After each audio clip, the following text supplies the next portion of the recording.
Walking Dead, Season 5, Episode 2, Strangers. Well, hello, my brothers and sisters and fellow Walking Dead fans of the Nerd Nation.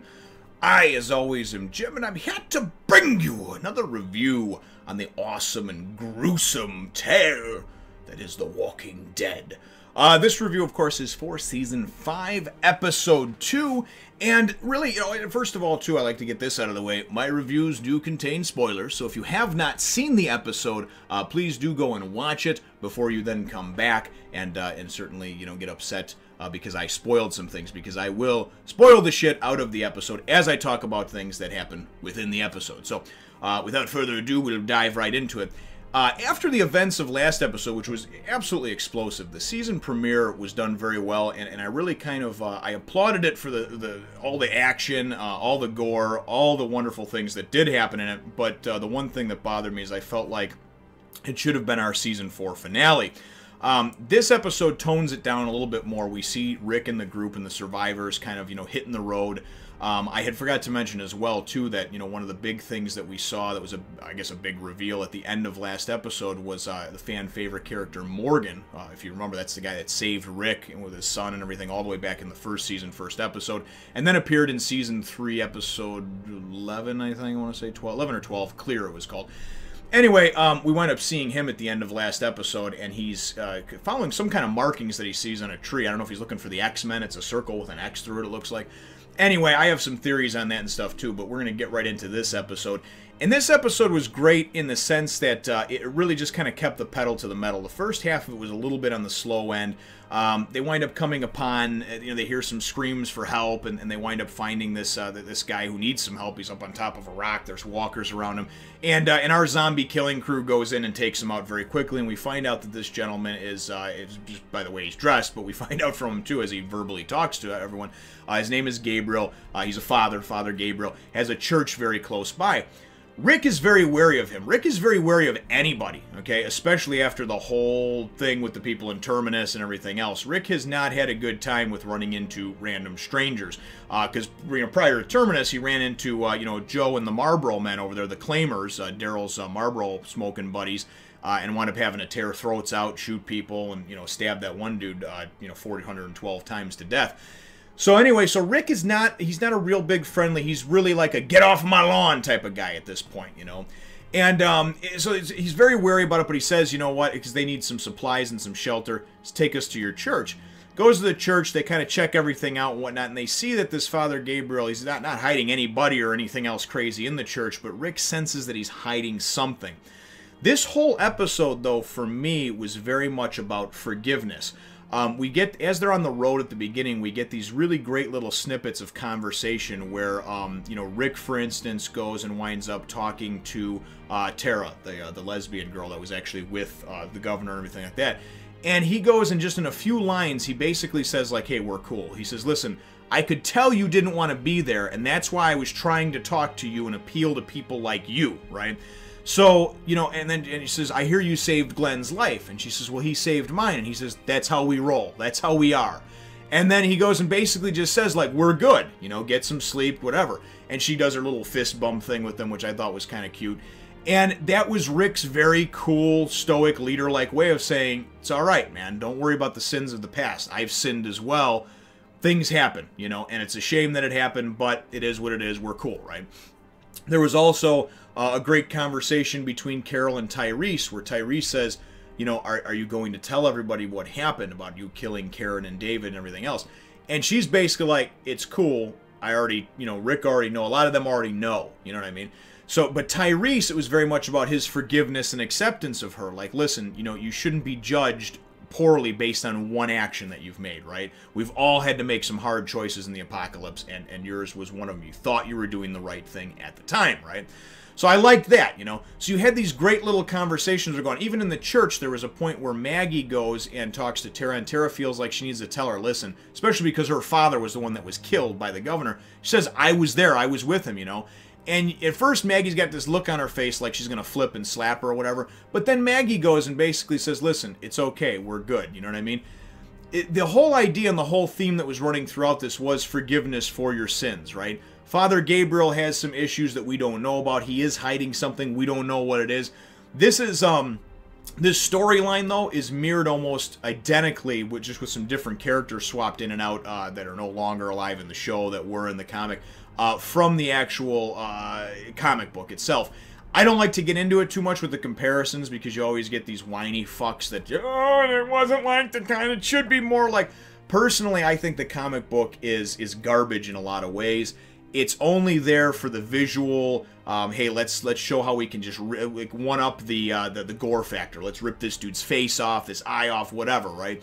Whereas the show, actually, you can't build a show based off that just visual, disturbing bullshit. You know, you can for your Halloween movies, you know, your Saw and your crap like that. But eventually, it winds up, the lipstick comes off the pig, and after 5 or 6, you know, movies, nobody cares anymore. Nobody wants to see that shit anymore. So it's the same type of thing with this. What the writers have done with the show is they've humanized and they've given great background and characterization and character development to these different characters.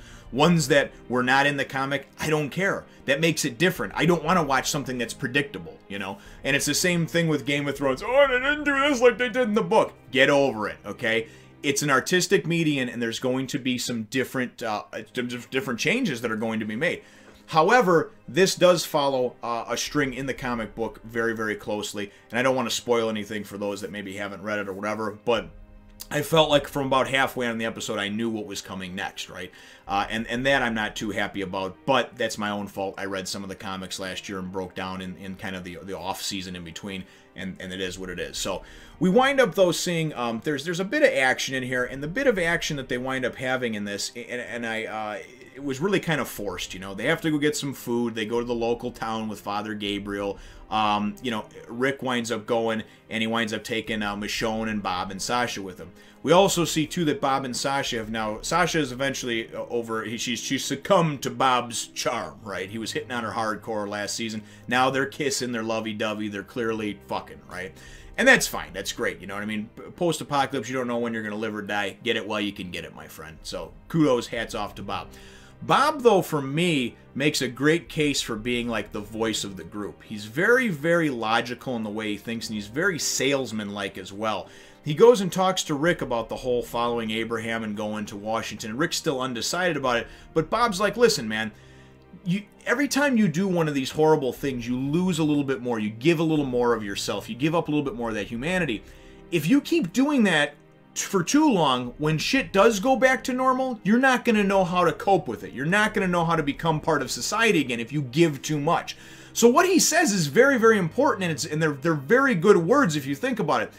You start doing this shit and succumbing to this nonsense now too much, maybe a year, 2 years, 3 years from now, you can't come back. You're not going to be able to live in a normal society and not be brutal and kill everything that gets in your way like you do now.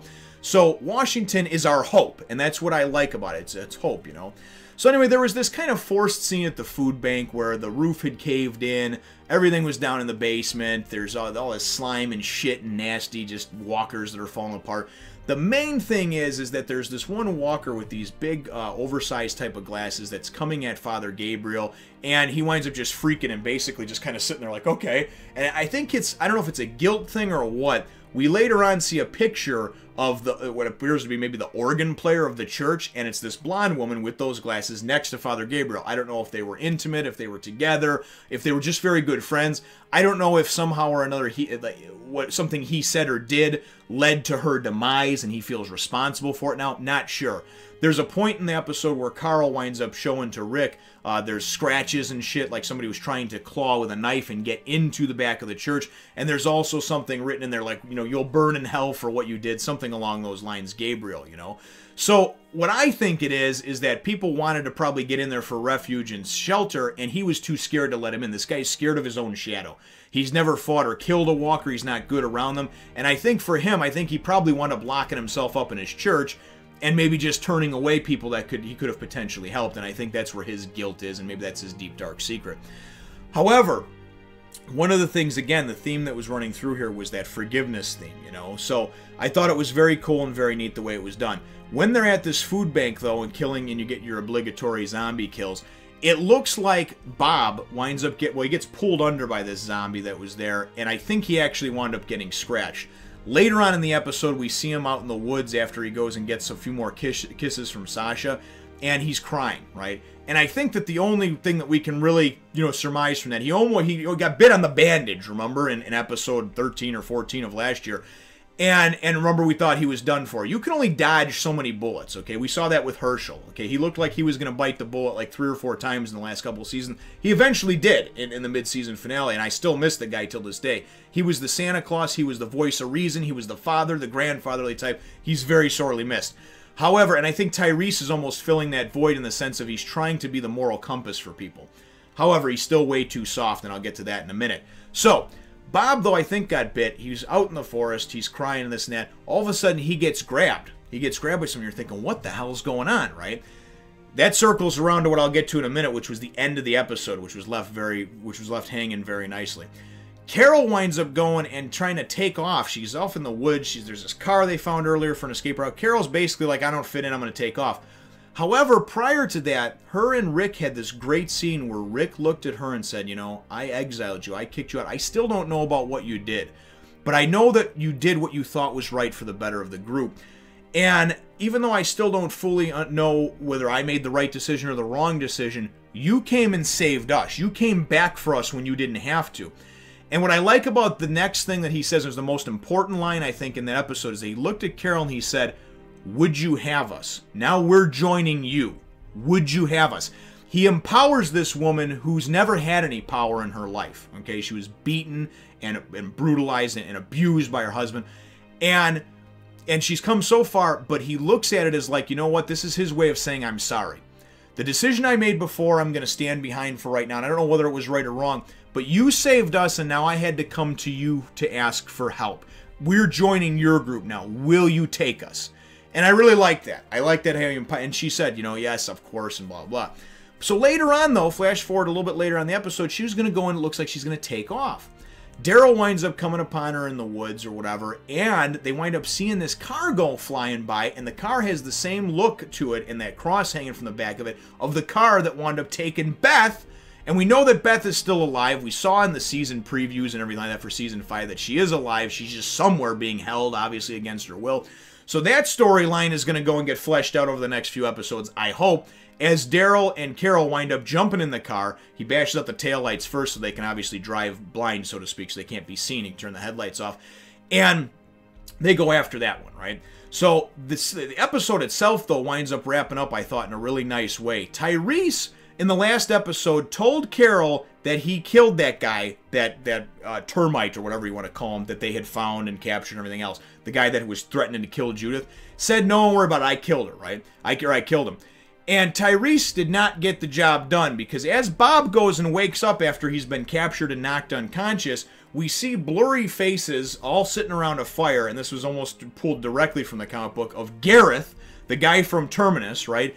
And it looks like a few others that survive with him, and one of them is this fucking guy Martin that Tyrese was supposed to have taken care of.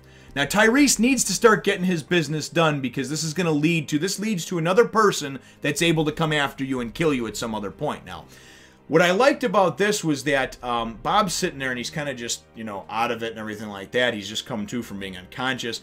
And Gareth goes and gives him this creepy little emo guy thing. I don't really think he's a good bad character yet, an evil character. I'm not really too scared of him. And I don't think he's going to last too long, but that's just my opinion. But he gives him this whole thing about how, hey, no hard feelings, it is what it is, fight to survive. You pushed us out of our home. Just so you know, we were actually going to bring you in and ask you to join us and let you live, but as soon as we found out that you guys were already headed on your way to Washington, D.C. and everything else with Abraham and felt like you were too strong of people to turn to come with us, then that's when we decided to do what we did. But he says basically, hey, listen, we were forced out of our home. Now we're out on the road. We're just hungry. And hey, no hard feelings, but we're the hunters. And this is what a lot of people were asking for last year. Oh, the hunters are going to come. Fear the hunters. I personally think that the hunters section in the comic book, the 5 or 6 issues, was one of the lamest, short-lived things ever. Because it went by very quick, there was no characterization whatsoever. But that was really what happened in the comic to begin with everybody. There's no character development at all. I read 100 and something issues into the comic, and I feel like I know none of the characters very well as I do, not nearly as well as I do from watching the TV series. But again, story for another time. So anyway, we wind up going and seeing as he's going and talking to him about how, oh, you taste so good and this and that, and he goes and takes a big bite of what looks like ribs. And as they go and wind up zooming out, you wind up seeing this cleverly done shot of Bob missing his leg from the knee down, right? And then they go and they show like a blurred foot on the fire, man, like a spit roast over the fire. And he's like, don't worry, you tasted better than we thought you would. And it's like, what? What the hell is that? Was it some kind of racist joke? You don't like dark meat? Bob, I'm sure tastes very good. God damn, man. Anyway, that's how the episode ends off. And I mean, it was brutal in the sense that this season is really trying to take it to the next level. The first episode slitting dudes' throats and just some of the ways that people were killed, not just the walkers, like actual people. Some of the stuff, it just seems like they're trying to up the gore factor. And I really hope they realize that you don't need to do that to keep people in here. This is a story about people and how they're surviving in the zombie apocalypse. It doesn't have to center around just brutality and like, let's one-up it and see if we can like rip this dude's head off while his eye pops out. I don't think you need that shit, but that's just my opinion. How things left off, though, is absolutely crazy because now Carol and Daryl, without telling anybody, are gone from the group. Now Bob disappeared from the group, right? So they're down 3 people and have no idea what's going on, you know? There was also a great conversation that's worth mentioning between Carl and between Rick. And Rick wound up basically going and telling the little shit Carl, because he's gotten out of line several different times in this series, basically said, listen, I need you to hear me right now. No matter what happens, no matter who you're around, no matter what kind of walls you have around you, you are never going to be safe. And I think that's something that for Rick, it took him a while to come to that realization and be able to put that out there, because he had been basically lying to himself and believing that there could be a better place and a better part in this world. But he's come to the realization now that the world's done. It's not ever going to go back to it was, at least not in his lifetime or even Carl's. And how do you come back from this, right? He just basically tells Carl, you always have to have both eyes open and be looking, and you know, there's always going to be danger. So it was done very well, and I thought it was. I thought the whole series and episode itself and this season has just been great and action-packed so far. Great stories going on. My episode question for you, though, brothers and sisters, is what were your thoughts on what I said, this theme that kind of ran through the episode, which seemed like it was forgiveness. It was people asking for forgiveness and then forgiveness being given. And then, of course, just the underlying thing that was going on with Father Gabriel. Let me know what your answer is to that question in the comments down below. Feel free to hit the thumbs up, the like button if you should think that I deserve it, and subscribe if you haven't done so already. We will look forward to catching all of you in the next one, Nation. Thanks for watching, and remember to check out my other channels and follow me on Facebook and Twitter as well.